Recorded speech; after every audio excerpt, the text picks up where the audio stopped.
Previous video we were discussing question answers from the chapter writing in the city life.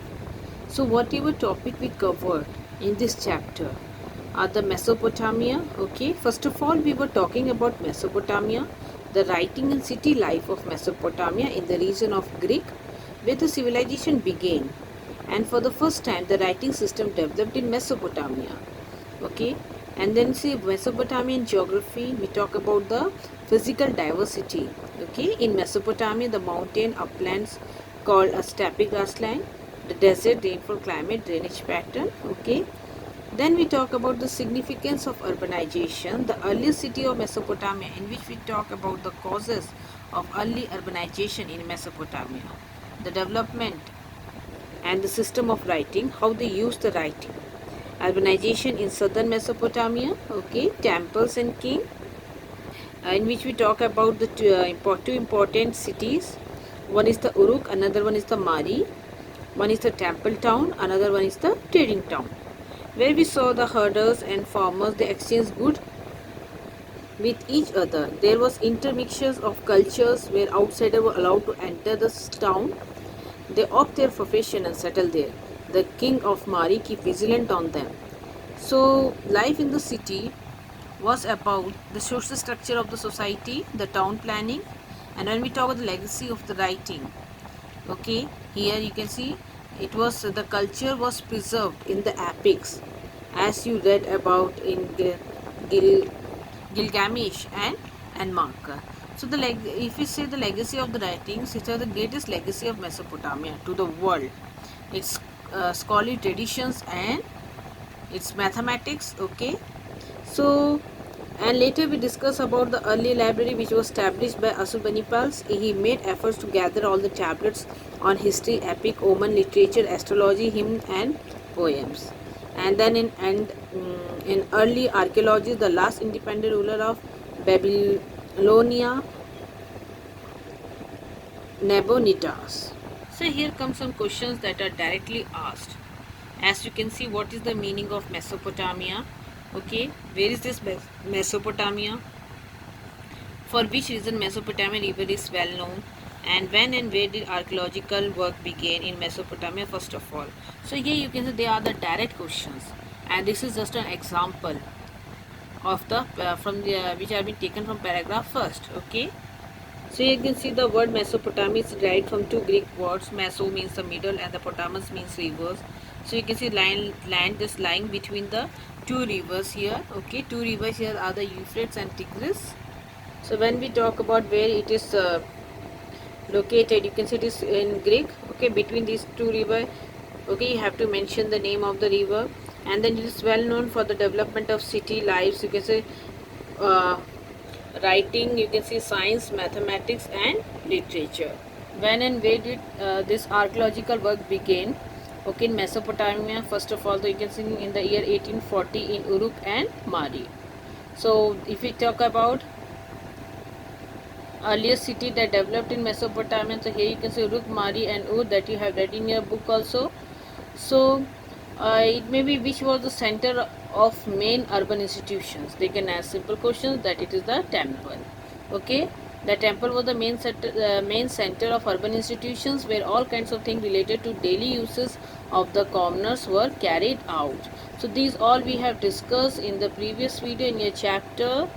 Okay, now some questions there are reason they will ask which are, or it can they can ask the reasons behind that. So you can see in spite of natural fertility, agriculture was the subject to hazards. Why?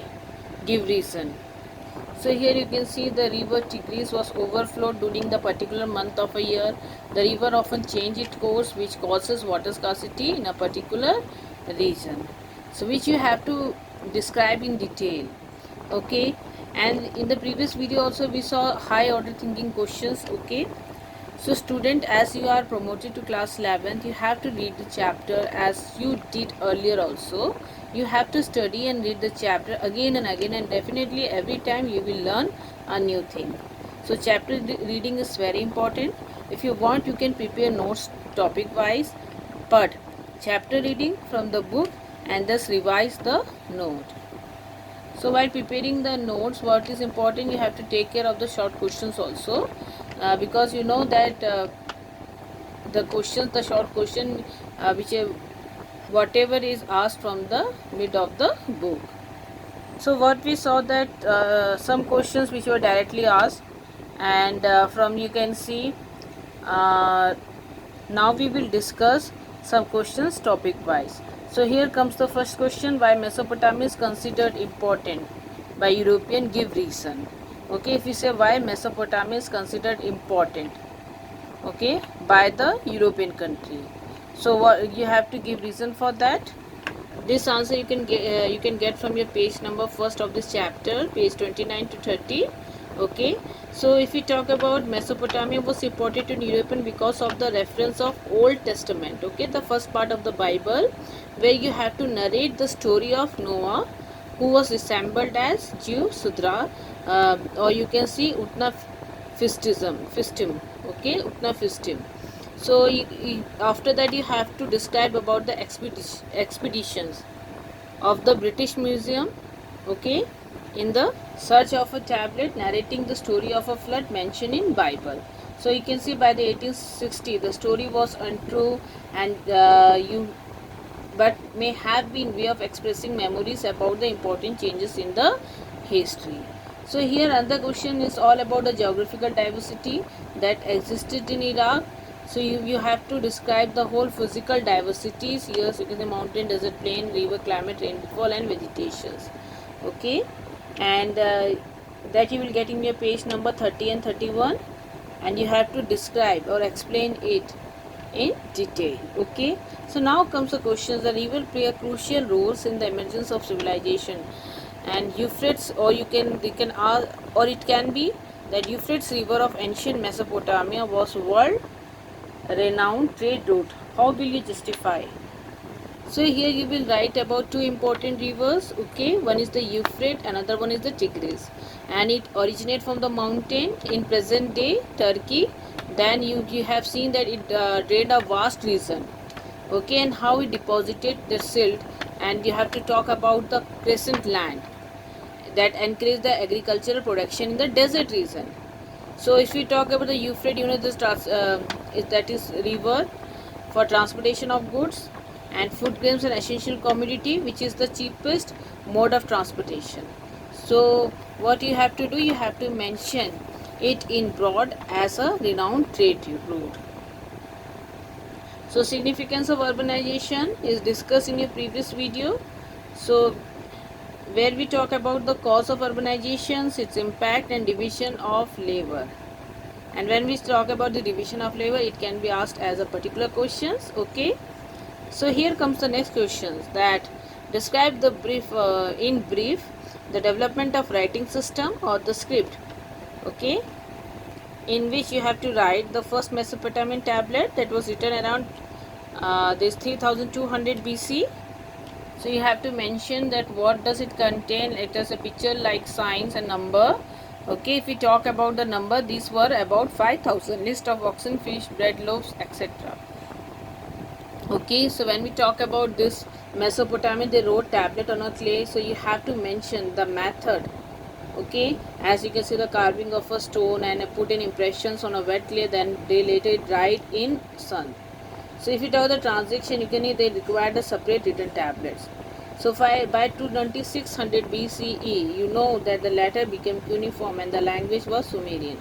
So then you will write the use of the tablet. As is mentioned here, some of the points are keeping record, making dictionaries, giving legal validity to the land reform. So later you will say it was Sumerian. The language they used was Sumerian, which was replaced by Akkadian. Okay, but the cuneiform writing it continued with the Akkadian language till the 1st century era. Here comes another questions of the new institutions that came into being once city life had begun, which would have depended on the initiatives of the king. So here what you have to remind that we are talking about the new institution that came into existence. Okay, once the city life began. Okay, and you can see if you talk of this institution, either it's a social institution the political institution and the economic institution or the cultural institutions, okay, they would have dependent on the what? Initiative of the king. So which institution is dependent on the initiative of the king? So as far when we talk the social institution, we talk about the nuclear family and the marriages, okay. So that is not, I don't think that is dependent on the initiative of the king. So when we talk the political institution, here you can find there's administrative machineries, army and messaging system. And when we talk the economic institution, there was a trade and tax. And cultural institution, temples, schools and tablet writing.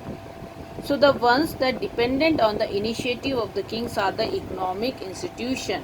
Here comes that very important, the trade. So we saw the trade with the Gulf countries, okay, and they were having a trade link with Assyria, Babylonia and Sumeria. So if we talk the trade in which you can see transportation of goods and services, what not possible without the initiative and aids of the king. The king, they appoint the officers who could inspect the incoming goods and they levy taxes on it. Okay, when we talk about the poem, Enmarker informs that how king organized foreign expeditions, as it was mentioned there, and the exchanges for woods, copper, silver, gold and precious stones like lapis lazuli, okay, from a distant land. So here when we talk about the taxations, you can see that the taxation is served as a potent source of revenue from Mesopotamia, and the important sector was planned and executed by central authority or the king to ensure its effective organization. So here also tax was imposed on almost every commodity and services such as fishing, farming and trading. And when we talk about the cultural institutions, it's very important that evolved around and developed around temple. So development of temple from small shrine to house of God into large structures. Such was discussed. Ziggurats are also dependent on the initiative of the king. So you have read that the victorious chief, they begin to offer precious booty to the god and beautify the community temples. Okay, so which would give them the legitimacy to rule over the community, and the war captives and the local peoples, they were put to work. Okay, work for temple. So without, you can see, or without the initiative of the ruler, it could not be possible. So when we talk the political institutions, you can see the proper management of city. The king had to take several initiatives. He maintained an army for the protection of the city and its people. And you can see as far as the Mesopotamia is concerned, to engage in continuous warfare with the neighboring states to gain supremacy. So king, he provide leaderships, okay, organize successful campaign that enhance their prestige. So another question here is, what does this ancient stories tell us about the civilization of Mesopotamia? So here we read in this book, in this chapter, we read two important or very interesting story. One is the Old Testament of the Bible, okay, another one is the Epic of Gilgamesh. So when we talk about these two epics, okay, so which you have to mention and you have to describe it in detail. As you know that if you talk the Old Testament of Bible, there is a story of Noah and flood, okay. So and if we talk about the Epic of Gilgamesh, we somewhere shows the religious life of the people of Mesopotamia. And the epic state the people of Mesopotamia was highly religious. All aspects of their life were associated with one god or goddesses. So here you can see the brief explanation of the question answers which you have to explain or write in detail.